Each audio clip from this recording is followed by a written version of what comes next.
Minister of Communications the last time I checked. Let's listen to the Minister and see if we can actually make some progress in this conversation. Minister. Okay. This is a dictatorship, madam. He's a lawyer, but this is a dictatorship. Please let me express myself on behalf of the government, please. Minister, please go ahead. Please, I cannot be a better dictator than you. You know that. Okay, please, let me explain. Let me explain. Dear madam, the Prime Minister put in place an institutional framework tasked to examine all the problems. Minister, when was this framework put in place? Are you talking about the Commission to look into the grievances of Anglophone speaking? Yes, indeed. Yes. As far as the government how's is concerned, madam. How's this Commission doing? Because what I asked you is, why are there French-speaking judges in English-speaking territories? Why would that happen? But on behalf of integration, it sounds chaotic madam, and disastrous. No, not at all, not at all. Oh. I am sorry to deny, to gainsay what you said, madam. No, I'm happy to be for the pushback, but if you send a French-speaking judge to an English-speaking territory, how does that work? You have English-speaking people who are working in the Francophone zone. Can they deny this? Yes, but Minister, if I just may interject. If everyone could just, for 1 second, I want to bring in the community here. Obviously, I know that everyone's feeling very heated. Anne-Marie, I saw you wanted to get in there as well. But Minister, to Femi's kind of point, the one that she's raising, many people from Cameroon, such as Kwachu here, saying, I am a student of the University of Bamenda, and can you imagine they keep deploying professors who can't speak English? You know, the question is, why is this continuing? Anne-Marie, did you want to jump in? Before jumping in and answering that, can I ask a question to the Minister, please? Yes. Because he said something and I want him to clarify, please. Go ahead. So, Mr. Minister, you said that whatever problem we have, there is always a way to solve them, right? So I wish to ask if, since the first reaction of the government response, it was a way to solve the problem. I didn't understand your question, madam. Madam, can you repeat it? Yeah, yes. You said whatever problem we have, there is always a way to solve them. No. So, I said that the government is open. No problem is taboo. When your claim is grounded, is founded, the Prime Minister has put in place Minister, let me just push forward a little bit. Yes, allow me to push forward a little bit because we're going round and round in circles. Anne-Marie, hold tight for a moment. No, I'm sorry. Let me come in there. The Prime Minister and Harmony has not and all of the guests, just hold tight for a moment because I want to push forward.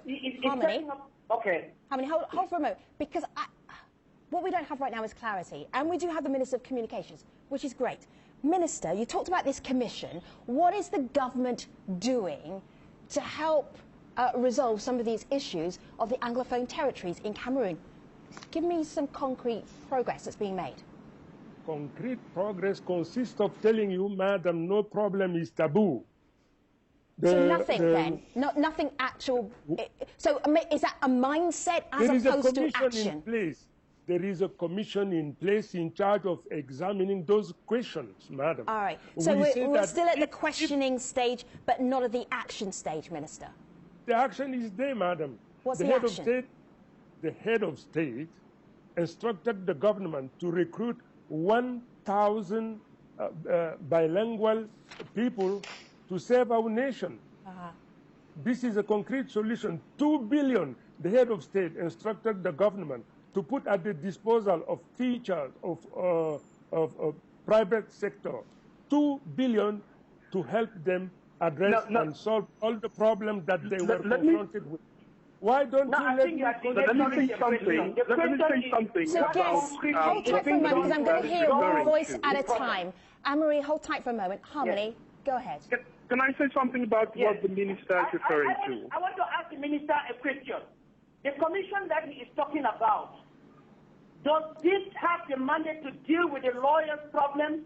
Does this accommodate the discussion of the federation issue?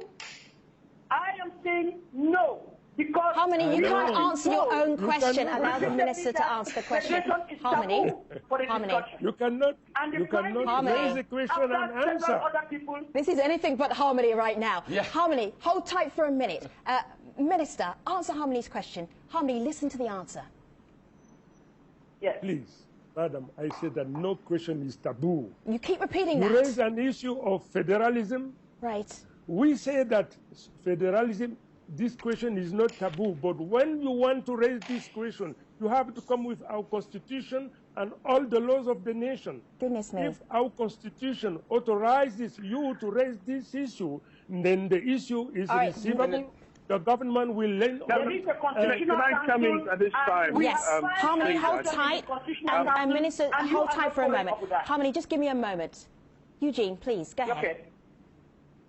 Eugene. Yes, I wanted to say a couple of things based on what the minister has just said. The first thing is the recruitment of 1,000 bilingual teachers. This falls very short of the demands of the teachers. Nobody asked the government to recruit 1,000 bilingual teachers. The 2 billion francs CFA that he refers to is subvention to private schools in the entire country. This has nothing to do with the problems that the teachers that are currently on strike asked. Now, the minister said there are two regions in Cameroon that speak mostly English, and this is the kind of language that is getting Cameroonians angry, because in Cameroon the notion of Anglophone is not a notion of language. It's a territory, it's a history, it's a culture, which therefore means that his children who speak English in our conceptualization are not Anglophones.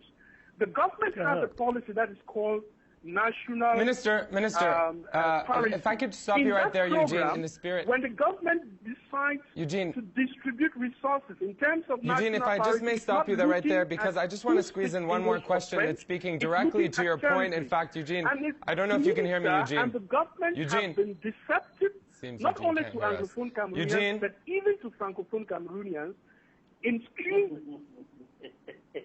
Eugene can hear you now. Okay, I'm going to take it away. Well, quick thing, coming in. Minister, you repeatedly say that there's no question that's taboo. Many questions have been raised. We haven't had many answers today. One question that's coming in is this one. The irresponsibility of the government is what he is saying is behind the recent strikes. He says the government needs to acknowledge the fact that there are 2 separate people that came to form one. Minister, do you acknowledge that perspective? We are one and single nation. I understand. According to our constitution, we are one and single nation. When there is a problem or when there are problems, round the table, it is always possible to address and solve all the problems. But Minister, what I'm asking is not whether the constitution... Forgive me for interrupting you. I am sorry. That led to whenever I want to express myself, configuration that we have today. Okay, carry on, Minister. Carry on. This is completely wrong. This is completely wrong.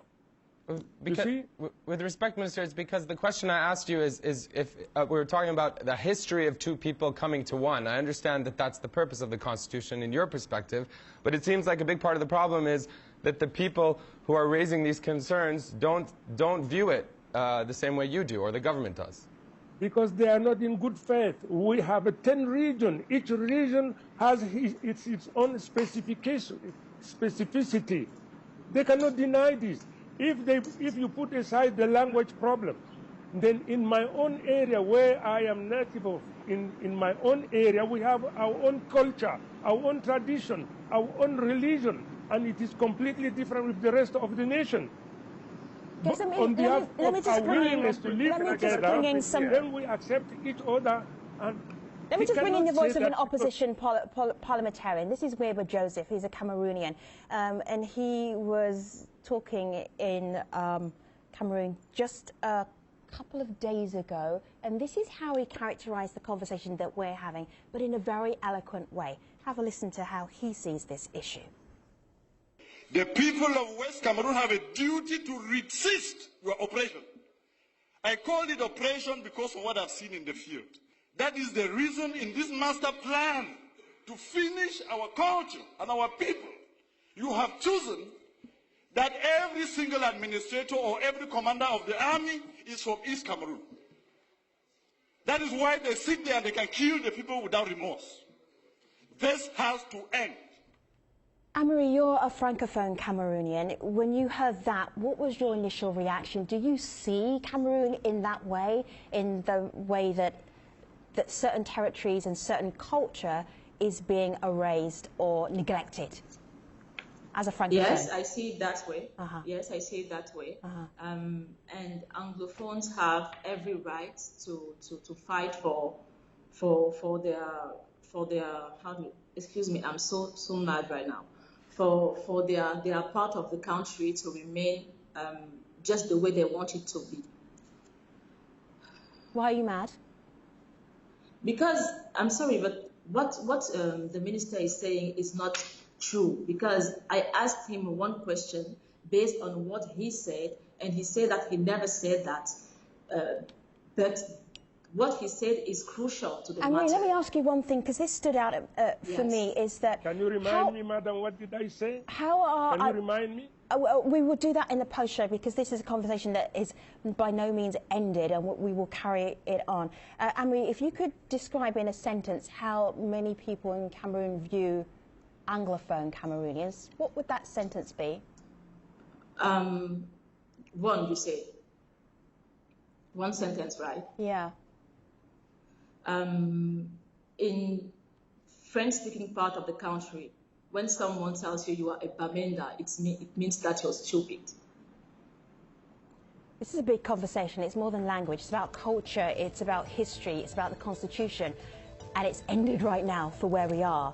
But Ahmed and I will be online at stream.aljazeera.com, where we will continue our post show talking about Cameroon there.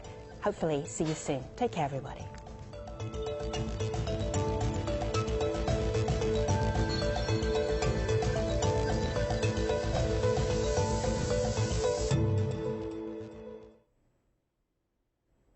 Hello again. We're talking about language discrimination in Cameroon and also more than that between the protests that have sprung up in two territories in Cameroon and how that fits into society right now and what the government is doing about it. So many questions for you, Minister. I think we should do a quick fire round with you and see if you can answer as many as possible. Ahmed, do you want to start? Yeah, you know, a lot of people, Minister, want to hear from you and they want to hear these things clarified, specifically when it comes to the realities on the ground, what life is like, not in the political realm. Ian sent us this video about that. Let's listen into what Ian had to say. You cannot deny the fact that English-speaking regions in Cameroon have been underdeveloped for too long. You cannot deny the fact that the common law system and Anglo-Saxon educations have been hijacked. The government needs to accept these and look at the demands of the South